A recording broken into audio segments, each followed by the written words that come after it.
"How many dancing rabbits have you seen in your life?" Bryce said to Edward. "I can tell you how many I seen. 1. You. That's how you and me are going to make some money. I seen it the last time I was going to Memphis. Folks put on any kind of show right there on the street corner, and people pay 'em for it. I seen it." The walk to town took all night. Bryce walked without stopping, carrying Edward under one arm and talking to him the whole time.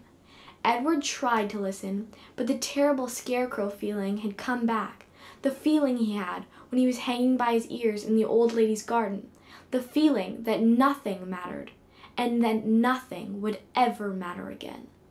And not only did Edward feel hollow, he ached. Every part of his china body hurt.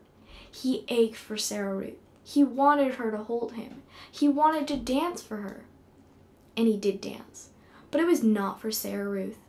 Edward danced for strangers on a dirty street corner in Memphis. Bryce played his harmonica and moved Edward's strings, and Edward bowed and shuffled and swayed, and people stopped to stare and point and laugh. On the ground in front of them was Sarah Ruth's button box. The lid was open to encourage people to drop change inside it. "Mama," said a small child, "look at that bunny. I want to touch him." He reached out his hand for Edward. "No," said the mother. "Dirty." She pulled the child back, away from Edward. "Nasty," she said. A man wearing a hat stopped and stared at Edward and Bryce. "It's a sin to dance," he said. And then, after a long pause, he said, "It's a particular sin for rabbits to dance." The man took off his hat and held it over his heart. He stood and watched the boy and the rabbit for a long time. Finally, he put his hat back on his head and walked away. The shadows lengthened. The sun became an orange dusty ball low in the sky. Bryce started to cry.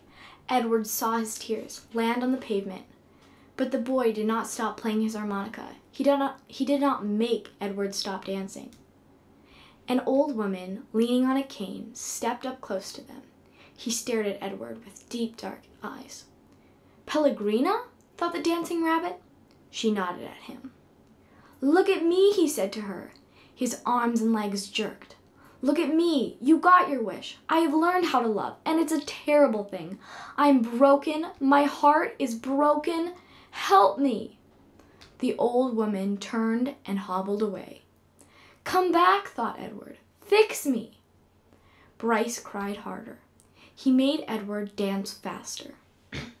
Finally, when the sun was gone and the streets were dark, Bryce stopped playing his harmonica.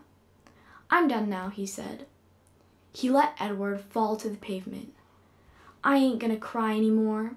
Bryce wiped his nose and his eyes with the back of his hand. He picked up the button box and looked inside it. "We got us enough money to get something to eat," he said. "Come on, Jangles."